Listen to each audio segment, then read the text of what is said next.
Hi guys, welcome to a പുതിയ ദിവസം. ഇന്നത്തെ വ്ളോഗ് ഞാൻ ഗുജറാത്ത് പോയപ്പോൾ അവിടുത്തെ ചായ മുതൽ റോഡ് സൈഡിൽ പൊരിച്ച കോഴി വരെ തിന്ന വ്ളോഗാണിത്, ഫുഡ് വ്ളോഗ്. ഫസ്റ്റ് തന്നെ ഞാൻ ഡിസ്ക്ലൈമർ തരാം, വൃത്തിയും വെടുപ്പും നിങ്ങൾ തീരെ പ്രതീക്ഷിക്കരുത്, കാരണം ഇവിടെ ഇങ്ങനെയാണ്. ആദ്യം തന്നെ ഞാൻ ഗുജറാത്ത് ചായയിലാണ് തുടങ്ങി. ഓന്റെ ഇളക്കലിനെ കണ്ട കല്യാണരാമന്റെ ഡയലോഗ് എനിക്ക് ഓർമ്മയുണ്ട്.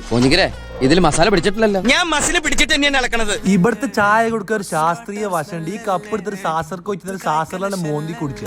ആ മസാല പറ്റിയെന്നൊക്കെ പലവിധ വിഭവസമൃദ്ധമായ ചിക്കൻ. ഞാൻ ആലോചിക്കുന്നു എത്ര നിഷ്കളങ്കരാണ് ഗുജറാത്തിലെ മനുഷ്യന്മാർ. ഈ കടയിൽ സാധനം ഇല്ലെങ്കിൽ ഒരു കവറിൽ പോലും ആക്കാതെ സ്വന്തം കൈകൊണ്ട് തൂക്കി പിടിച്ചുകൊണ്ട് മറ്റേ കടയെ കൊണ്ടേ കൊടുക്കുക. അത്രക്കും വൃത്തി വെടുപ്പും സ്നേഹമുള്ള നാട്ടുകാരാണ് ഇവിടെ ഉള്ളത്. കോഴി തിന്നതിന്റെ മുന്നേ ഒരു ഗ്ലാസ് ലസ്സിയാണ് കുടിച്ചു. അത് കിടിലൻ സാധനം കിട്ടാം. ചെക്കനൊക്കെ കുട്ടിനോട് തെറ്റി ഡിപ്രഷനിലാണെന്നുണ്ടെങ്കിൽ ഒപ്പം ദേവന്മാർ കൊണ്ടെടുക്കുക ഒരു ചങ്ങയുണ്ടെങ്കിൽ പിന്നെ എന്ത് ഡിപ്രഷൻ. ഇതൊക്കെ ആട്ടും തലച്ചോറൊക്കെ നിങ്ങൾ ലൈവായിട്ട് മഞ്ഞപ്പോയിട്ട് കൊണ്ടുവച്ചേക്കണത്. ഇവിടുത്തെ പെണ്ണുങ്ങളെ മെയിൻ ഡ്രസ്സാണ് നിസ്കാരക്കുപ്പായ മാരത്തെ ഡ്രസ്സ്. ഇവർക്ക് നിസ്കരിച്ചാനൊക്കെ നല്ല സുഖാലേ. ഇനി നമുക്ക് വന്ന മെയിൻ കലാപരിപാടിയിലേക്ക് കിടക്കാം. ഇവിടുത്തെ സ്ട്രീറ്റ് ഫുഡിൽ 2-3 മെയിൻ കോഴിയാണ് തിന്നാ. വൃത്തി നോക്കി നോർത്ത് സൈഡിലൊന്നും വന്ന ഒന്നും തിന്നലുണ്ടാവില്ല. ആ സൈഡിലേക്ക് നോക്കാതെ ഈ സൈഡിലേക്ക് നോക്കിയാണ് നല്ല അടിച്ച് മിന്നാണ് തിന്നുക. കണ്ടോ എന്ത് ലാവിഷാണ് ഗുജറാത്ത് സ്ട്രീറ്റ്. വരിക ബൈക്ക് നിർത്തുക, റോഡ് സൈഡിൽ തിന്നാ പോവുക. പിന്നെ ഡെസേർട്ടിന് വേണ്ടി ഈ കറുത്ത 2 ഗുലാബ് ജാമുൻ തിന്നു. സാധനം അടിപൊളിയാണ്. കുറച്ചിങ്ങോട്ട് നടന്നു പോയപ്പോൾ റോഡ് സ്വന്തം തന്തന്റെ വക എന്നുള്ള വകുപ്പിലുണ്ട്. കുട്ടികളുടെ റോട്ടിൽ ക്രിക്കറ്റ് കളിച്ചു. അത് നടു റോട്ടില് ഞമ്മക്ക് നോക്കിയിട്ട് കയ്യിങ്ങ തെരിച്ച് ഞാൻ ഒരു ബാറ്റ് തരി ചോദിച്ചു. ഞാൻ നേരെ ധോണിന്റെ ഹെലികോപ്റ്റർ ഷോട്ട് അടിച്ചിട്ടാണ് ബാറ്റ് ചെയ്യാൻ വേണ്ടി നിന്ന്.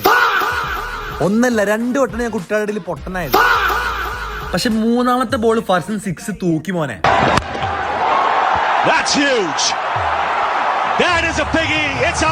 പിന്നെ എന്റെ കസിൻ സോൻ അടിച്ച ബോൾ ഗുജറാത്തിൽ നിന്ന് അടിച്ചിട്ട് നേരെ രാജസ്ഥാനിൽ പോയി ലാൻഡ് ചെയ്തോണ്ട് ബോൾ പിന്നെ കണ്ടില്ല. ബോൾ പോയാൽ എന്താ കുട്ടികൾ നല്ല പ്രോത്സാഹനം. അങ്ങനെ നമ്മൾ ഫുഡ് അടിയും കഴിഞ്ഞാണ് ഇന്നത്തെ പരിപാടി മൊത്തം കഴിഞ്ഞ് റൂം പോയാണ് കടന്നത്. So that's for today. എന്താ പറ്റിയ എല്ലാവരും ദുആ ചെയ്യാ, ഫോളോ ചെയ്യാ. ബൈ.